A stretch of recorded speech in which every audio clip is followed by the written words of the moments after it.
yang dibuat dan disepakati bersama oleh masyarakat, di mana norma ini bertujuan untuk mengatur perilaku agar hidup bersama menjadi tertib dan harmoni. Cara menerapkan perilaku sesuai dengan norma dalam kehidupan sehari-hari. Di sini menerapkan perilaku sesuai norma dalam kehidupan sehari-hari itu sangat penting karena pembelajaran itu sudah berlangsung. Misalnya, kalau ibu udah di kelas, ibu sudah menjelaskan kepada kalian. Nah, kalian telat datang masuk ke kelas, tapi itu harus ada aturannya, harus mengucap salam dulu, minta izin, apakah boleh masuk dan melanjutkan pembelajaran bersama teman-teman lain. Nah, pentingnya bertindak sesuai norma. Apa sih pentingnya bertindak sesuai dengan norma itu? Yang pertama itu biar mencegah konflik. Nah, dengan kita mematuhi norma, kita menjalankan norma, kita itu dapat menghindari kesalahpahaman. Nah, jika kita menghargai perbedaan pendapat, kita tidak akan mudah tersinggung dan bisa berdiskusi dengan baik. Jadi kalau kita menghargai pendapat orang lain, kita tidak akan mudah tersinggung dengan pendapat orang lain yang berbeda dengan kita. Kita tetap bisa menerima pernyataan yang berbeda dari teman kita, walaupun mungkin hal yang disampaikan itu nggak tepat untuk kita dan belum pas. Nah, yang kedua itu membangun lingkungan yang positif. Nah, ketika semua orang itu sudah mematuhi norma dan bertindak sesuai dengan norma-norma yang ada, norma hukum, norma agama, norma kesusilaan, dan dua norma lagi. Yang hal itu akan menimbulkan efek besar, yaitu lingkungan kita bersih, kelas jadi bersih, sekolah jadi bersih. Jadi kita tuh nyaman dengan hal itu. Yang ketiga, itu menciptakan ketertiban, di mana ketika kita mengikuti norma tadi, kita jalankan, kita patuhi dalam kehidupan sehari-hari, itu kehidupan kita tuh akan jadi lebih teratur. Kita tahu mana aturan, mana yang harus kita lakukan, mana yang harus kita pahami, mana yang harus kita hindari, menjaga hubungan yang baik. Ibu mau kasih contoh norma yang sederhana di sekolah, di mana kita harus datang tepat waktu agar pembelajaran seperti itu tadi berjalan dengan lancar, tidak ada pembelajaran yang terjeda. Di rumah kita harus menghormati orang tua, bicara sopan. Kalau di lingkungan sekitar kita tuh harus buang sampah pada tempatnya. Kita nggak boleh buang sampah di rumah tetangga. Siapa yang tahu coba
dijelaskan soal nomor 1 dan 2. Itu banteng.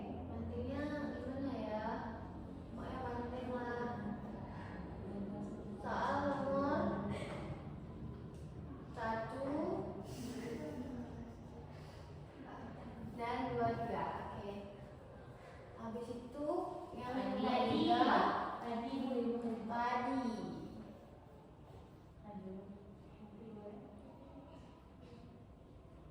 Dan kapas ya.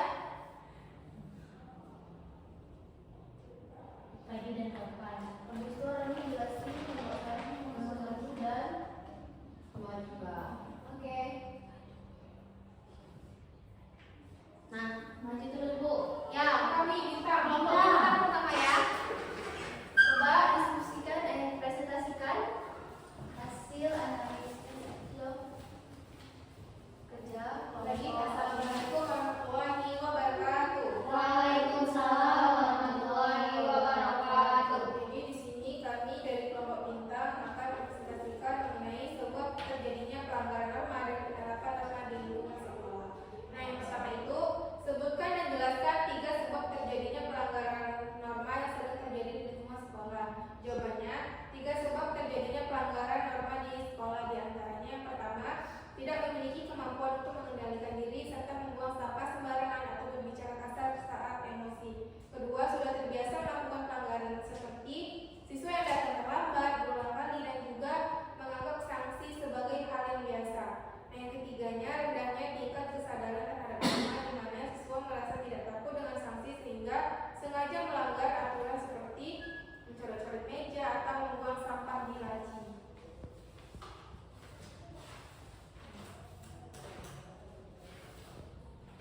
Jadi yang nomor 2, berikan 3 contoh penerapan bertindak sesuai norma di lingkungan sekolah yang dapat dilakukan siswa. Nah, contoh penerapan bertindak sesuai norma di lingkungan sekolah antara lain memakai seragam sekolah sesuai aturan yang telah ditetapkan, mampu bekerja sama menyelesaikan tugas kelompok yang diberikan guru, dan berteman dengan siapapun tanpa membedakan latar belakangnya serta menjaga hubungan pertemanan dengan baik. Baik, demikian presentasi dari kelompok bintang. Kami akhiri. Wassalamualaikum warahmatullahi wabarakatuh. Waalaikumsalam warahmatullahi wabarakatuh. Oke, dari penjelasan kelompok bintang itu sudah sesuai dengan jawaban soal nomor 1 dan 2. Oke, dari Bu contreng ya. Nah, kalau kita SBQ dulu mau nggak? Boleh, Bu. Ya, nggak bosan kan? Nggak ngantuk? 1, 2, 3. Buka tutup, bertepuk tangan. Buka tutup,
penting dalam kehidupan di sekolah maupun di dalam masyarakat. Oke, sekarang kelompok Padi dan Kapas ke depan.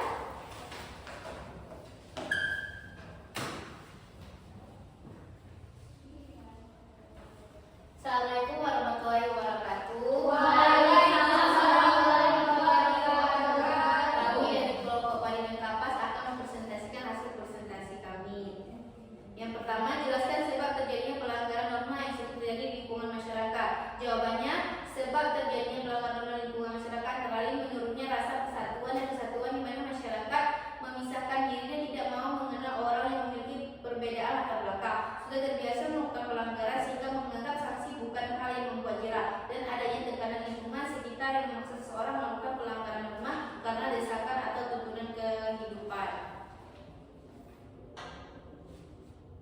Yang kedua, contoh penerapan bertindak sesuai dalam norma di tengah masyarakat. Contoh penerapan bertindak sesuai norma dalam lingkungan masyarakat adalah mengucapkan salam dan meminta izin ketika akan berkunjung ke rumah orang lain, melestarikan tradisi dan kesenian lokal yang berkembang di lingkungan masyarakat, berpartisipasi aktif dalam setiap kegiatan organisasi masyarakat seperti kegiatan keagamaan dan kerja bakti, serta menjaga hubungan baik dengan tetangga dengan cara memberikan bantuan dan saling bertegur sapa. Sekian